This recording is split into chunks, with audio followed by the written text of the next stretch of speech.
क्या अमीर बनने के लिए प्रार्थना की जरूरत है? कितने लोग मानते हैं अमीर बनने के लिए प्रार्थना की जरूरत है? हाथ उठाओ। अच्छा, अभी ठीक है, आप नीचे कर लो। कितने लोग मानते हैं कि चंगा होने के लिए प्रार्थना की जरूरत है? ठीक है।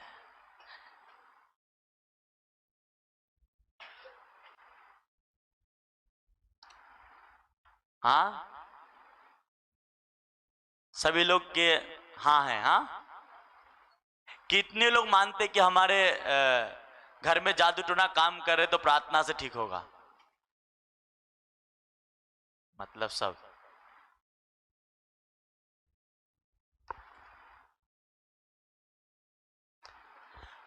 पर आज आप लोगों को एक बात कहना चाहता हूं। आप सभी ने हाथ उठाया, ठीक है, पर ये सारे गलत डिसीजन है। अगर आप ये सोच रहे हैं कि मैं प्रार्थना करूंगा तो अमीर बन जाऊं, करो, अच्छी बात है, गलत बात नहीं।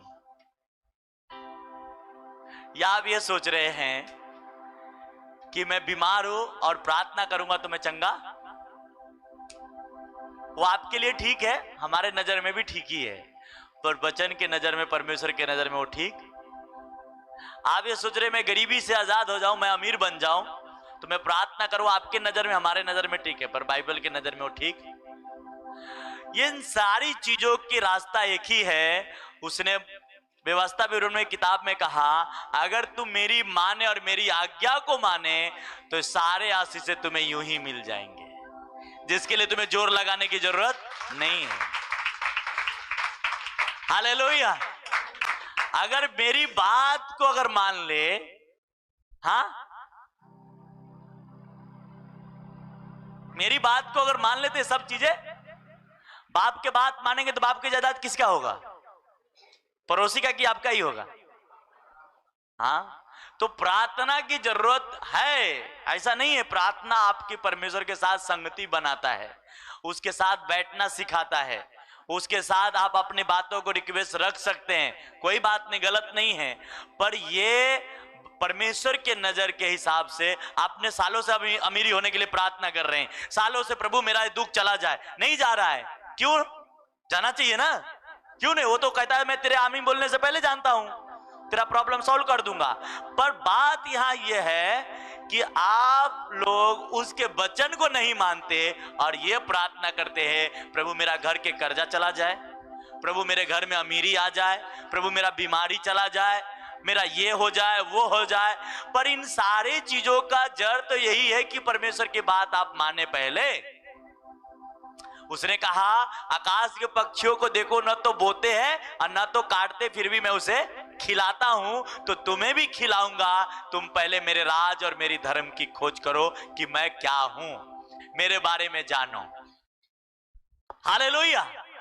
आज इसीलिए लोग प्रॉब्लम में हैं, लोग दुखी है, सालों साल से लोग समस्या से बाहर नहीं आ पा रहे हैं, क्योंकि वो अपने परमेश्वर को एक रिलीजन के तरह ले रहा है। क्या ले रहा है?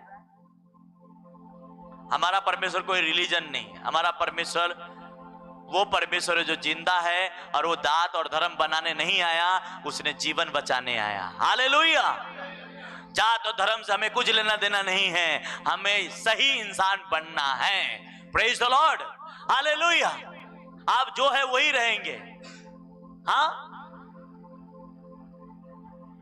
पर बात यहां है कि कौन उसका मानेगा, कौन उसका कहना मानता है।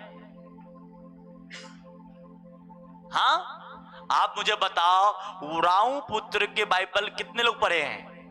सब लोग। उराऊ पुत्र के बारे में उसने बाप को बोलता है कि मेरा जायदाद बांट के मुझे दे दे, मैं तेरे साथ रहना।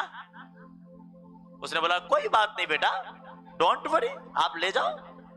उसने आधा संपत्ति, दो भाई था, आधा संपत्ति बांटा, ले लिया। एक भाई ने बोला नहीं पिताजी मैं आपके साथ ही रहूंगा। एक भाई ने आधा संपत्ति ले लिया और वो बेच के उसका पैसा पाया, अरे वाह क्या बात है, मेरे पास तो करोड़ रुपया है, बहुत खुश था। वो करोड़ रुपया कितना साल काम किया? 1 साल, 2 साल, 3 साल, 4 साल, 5 साल, और जाके जब खत्म हो गई तब इसलिए मैंने कहा अभिषेक अगर बचाओगे तो लाइफ सेटल है, अभिषेक गमाओगे तो लाइफ बर्बाद है। उसने अपने बाप के साथ था तो तुरंत पैसा पाया था, खुश था कि नहीं खुश था? तुरंत तो आशीषित था ना, उसके पास करोड़ रुपया था, किधर डांस में गया होगा, उड़ाया होगा, नाचा होगा, उसके पास उस समय पैसा था। पर एक टाइम आया जब वो पैसा खत्म हो गया, तब वो खाना खाता था जो शुगर खाता था, और तब उसे आया मालूम, यार हमने कुछ गलत तो नहीं कर लिया। बाइबल कहती है उसने अपने आपे में आया और उसने ये सोचा कि अब मैं अपने बाप के पास जाऊंगा और बोलूंगा बाप जी मुझे नौकर के समान रख लो, क्योंकि अपने बाप के हाथ देखा था नौकर को पेट से ज्यादा खाना मिलता था खाने को। और वो आया और बाप ने उसे गले लगा लिया और बोला ठीक है कोई बात नहीं। पर एक बात वहां पे नोट करना, पहले उसी बेटे के हाथ में तिजोरी की चाबी होती थी, पर उसने अपने नौकर को कहा झट इसको चाबी ले और झट जाके इसके लिए कपड़ा अंगूठी सोने का पहना, पर वो चाबी उसको नहीं दिया। किसको? जिसने बेटा होने का हक छीन लिया था, उसको नहीं दिया। रख तो लिया घर में पर उसे दिया नहीं। हाँ,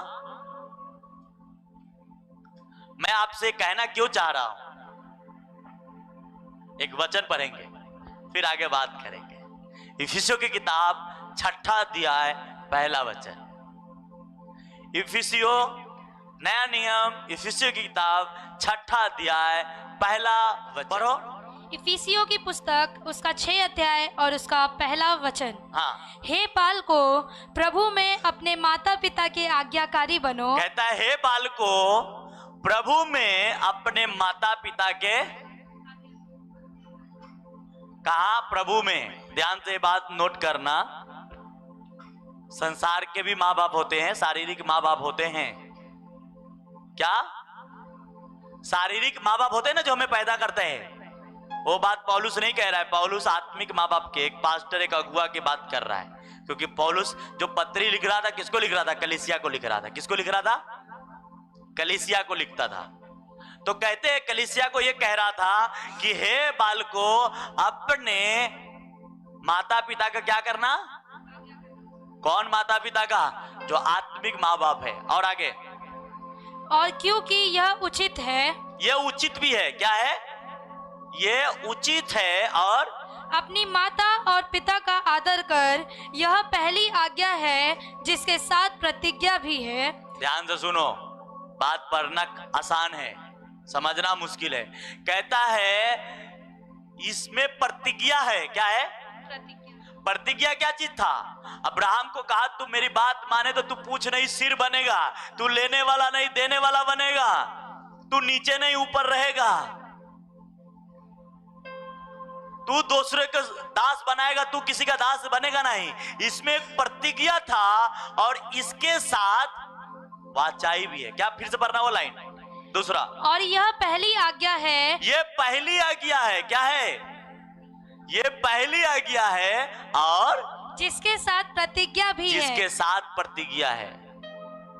कुछ लोग बोलते हैं ना अपने बच्चों को तंग मत करो, तो बच्चे तंग तभी होते जब अपने माँ बाप को तंग करते हैं। हाँ, समझ रहे मेरी बात? बाइबल एक आईना नहीं है, दूसरा आईना भी है, उसको भी देखना जरूरी है। हाँ, बच्चे तभी तंग होंगे ना जब माँ बाप आपसे खुश नहीं है। हाँ, बराबर बोल रहा हूं कि गलत बोल रहा हूं? और माँ बाप अगर खुश है तो बच्चे भी होंगे कि नहीं होंगे? आप लोग बुजुर्ग, आप लोग मुझे बताएंगे कि माँ बाप खुश है तो बच्चे, और बच्चे माँ बाप दुख है तो बच्चे ऑलरेडी दुखी हो जाएंगे। तो बात क्या है? वजह यह है कि सबसे पहली आज्ञा थी वो ये थी कि अपने माता पिता की, कौन सी माता पिता की? प्रभु में। कौन? पौलुस कहता है, मैं इसलिए क्लियर कर देता हूं कि ये प्रभु में बात कर रहा हूं, संसार में नहीं कर रहा हूं। प्रभु में कह रहा हूं अपने माता पिता के अधीन रहना, और ये उचित भी है कि रहना चाहिए, ये उचित है, रहना चाहिए। दूसरे वचन में कहता है कि अपने माता पिता की आज्ञा मानना ये पहली आज्ञा है, और इसके साथ प्रतिज्ञा है। क्या है? और प्रतिज्ञा क्या था? किसको मालूम है? आशीषित होने का, आप प्रार्थना कर रहे, प्रभु मुझे ब्लेस कर, प्रभु मुझे आशीष कर। वो कहता है बेटा जिसको तुमने खड़ा किया उसको तो तू तुच्छ समझता है, तू तो पहले ही आज्ञा तोड़ दिया है जिसमें प्रतिज्ञा है। क्या है प्रतिज्ञा? क्या चीज का है? आशीषित होने का। किस चीज का? आशीषित होने का। पास्टर के बोली से कितने लोग ऐसा मुंह घुमाएंगे, टेढ़ करेंगे, और मालूम नहीं खुद की लाइफ टेढ़ हो जाती है। हाँ, पास्टर को तुरंत जवाब देना लोगों को आता है, और अगर पास्टर दे दे तो हवा गायब हो जाएगी। तो पास्टर के प्रभु ने वो उस तरीके के बनाता है कि वो धीरज धरता है, देख लेते तुम कितने हद तक जा रहे हो, कितने हद तक तुम बनोगे, तुम्हें एक दिन टाइम, उसको तसल्ली करता है, रिएक्शन नहीं करता। रिएक्शन वो पास्टर करता है जिसके पास बुद्धि। झगड़ा कौन करता है? जिसके पास बुद्धिमान झगड़ा नहीं करता, चुप रहता है, टाइम आने पे हथौड़ा मारता है। हाँ, क्या मारता है? बुद्धिमान लोग बोलते क्या? चुप रहते। कलम चलाने वाले कभी झगड़ा करते हैं? वो कलम से तुम्हें इतनी वाट लगा डालेंगे ना तो तुम सोचो भी नहीं पाओगे। हाँ, इतने बेवकूफ बन जाते विश्वासी लोग, मैं क्या बोलूं अभी।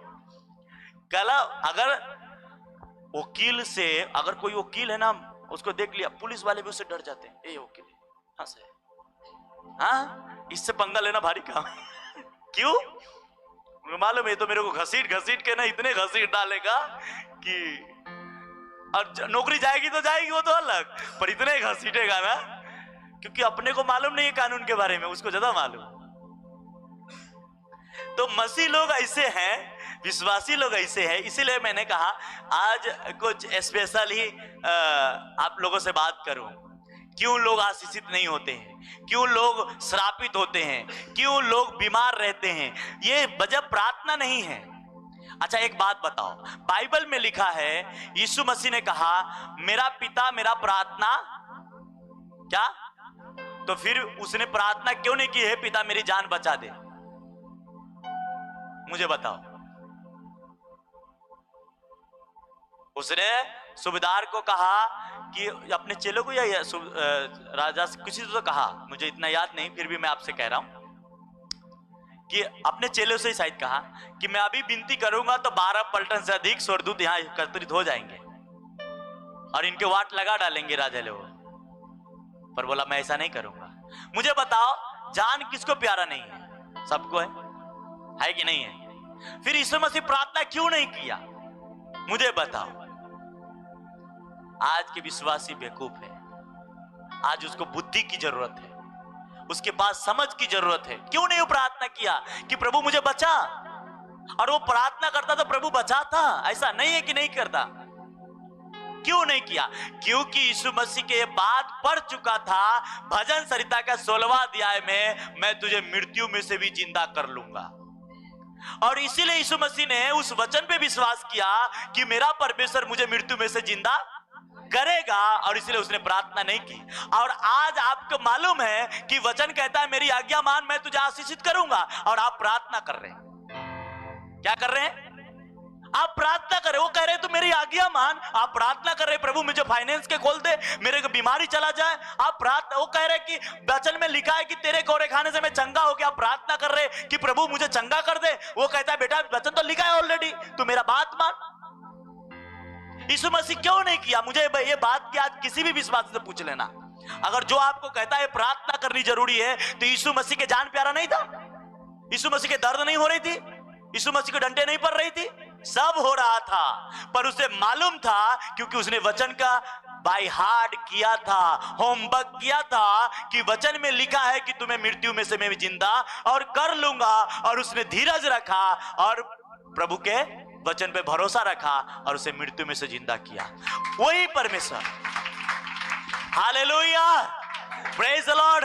और वही परमेश्वर आज आपसे कह रहा है, तू गरीब है कोई बात नहीं, मेरा वचन क्या कहता है, सबसे पहली आज्ञा है कि तू अपने माँ बाप जो तेरी कलीसिया में अगुआ दिया गया उसे मान, और उसके साथ प्रतिज्ञा क्या है, मैं तुझे आशीष करूंगा, तुम्हें भी चंगा करूंगा, मैं तुझे पूछ नहीं सिर बनाऊंगा, तुझे लेने वाला नहीं देने वाला बनाऊंगा, मैं तुझे इतना दूंगा कि तेरे पास रखने की जगह ना होगी। हालेलुया, आमीन। ऊंचा ते बरकत हमारी है।